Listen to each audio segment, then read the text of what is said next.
Demikian, jika di antara mereka ada yang bekerja dengan lambat atau beristirahat, walaupun hanya sebentar, tidak jarang mereka menerima bentakan, caci maki, pukulan, bahkan tendangan yang mereka alami dari para pengawas dan tentara Jepang pada saat itu.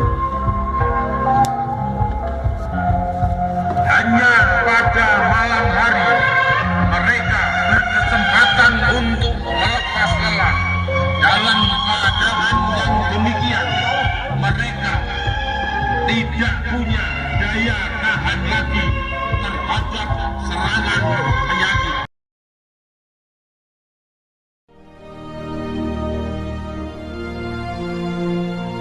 Proklamasi.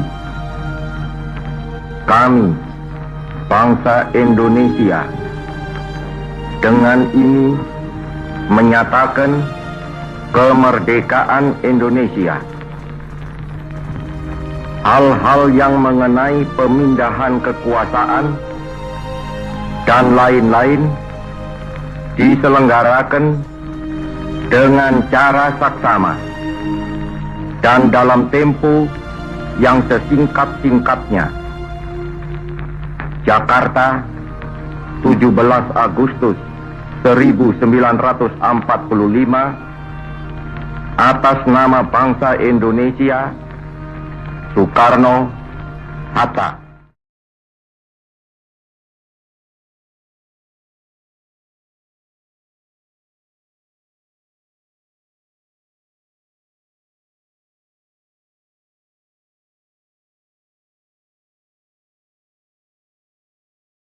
Angkutan umum ada yang tidak mau beroperasi, padahal kenyataannya Presiden Republik Indonesia Pak Soeharto akan menyatakan secara resmi pengunduran dirinya dari jabatan sebagai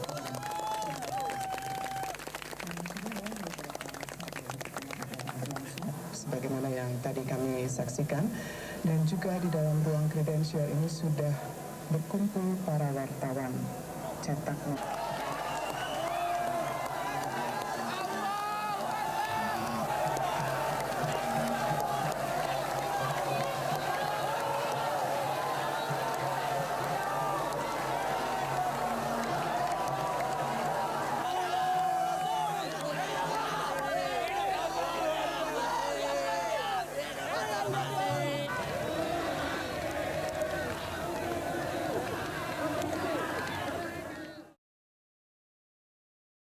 Adalah sejarah mutakhir yang jejak peristiwanya masih dekat relatif atau jejak peristiwanya masih terasa sampai saat ini.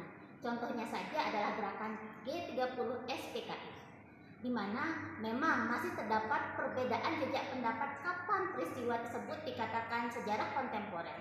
Namun menurut Kunto Wijoyo, sejarawan dari UGM, sejarah kontemporer itu terjadi sejak 1945. Sejarah kontemporer itu muncul karena dokumen atau berkasnya belum terbuka untuk umum.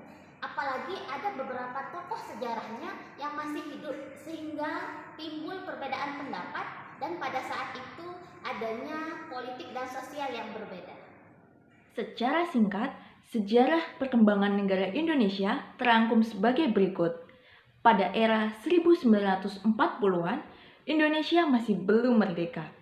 Bangsa Indonesia masih bergelut dengan perjuangan untuk menggapai kemerdekaan, baik secara fisik maupun non-fisik. Di era kemerdekaan, Indonesia melalui para pendirinya memutuskan untuk memproklamasikan kemerdekaannya pada tanggal 17 Agustus 1945. Sejak saat itu, secara hukum, Indonesia telah menjadi negara yang merdeka dan berdaulat serta memiliki hak dan kewajiban yang sama sebagaimana negara-negara merdeka pada umumnya. Di era Orde Lama, Indonesia berada di bawah kepemimpinan Insinyur Soekarno, Presiden pertama Republik Indonesia. Terdapat 4 masa peristiwa dalam era ini, yakni masa pasca kemerdekaan, masa demokrasi liberal, masa demokrasi terpimpin, dan masa akhir pemerintahan Orde Lama. Memasuki era Orde Baru tahun 1966 sampai dengan 1998, Indonesia melalui Super Semar berada di bawah kepemimpinan Presiden Soeharto. Pada masa itu, Indonesia telah mengalami perkembangan yang pesat di bidang ekonomian, pembangunan, dan juga pertanian. Selanjutnya, pada era reformasi tahun 1998 sampai dengan sekarang, dimulai dari kemunduran Presiden Soeharto yang digantikan oleh B.J. Habibie.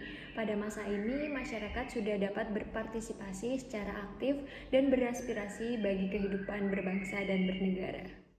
Demikianlah sejarah perkembangan Indonesia, tak luput dari perjuangan para pahlawan kita.